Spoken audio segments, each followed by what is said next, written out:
Hi there. This is my favorite tool, a pair of Felco 2 pruning shears. Here's why. They're easy to use, they fit nicely in your hand, they have a blade that can be resharpened. You can buy replacement parts so you never have to make the investment again to buy another pair. It gives a good clean cut.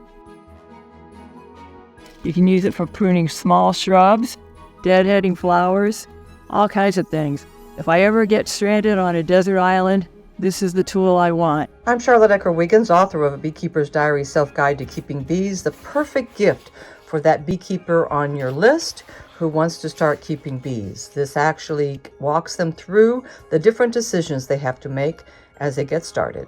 My favorite thing is this plant dolly that my husband gave me, his gardener wife, so that I can move big, heavy potted plants around all by myself. Like this rose tree that I need to move into the garage for the winter. Are you looking for the Swiss Army knife of garden tools? I recommend this soil knife from A.M. Leonard. Not only does it have this handy measuring stick, which is great if you're putting in bulbs, but it also has a serrated edge, which is excellent if you're going to be dividing perennials next season. I also recommend this sheath so you can wear it as you're out in the garden. On behalf of Garden Thoughtfully, wishing everyone a Merry Herbal Christmas and best wishes to a Happy New Year. Plant more herbs.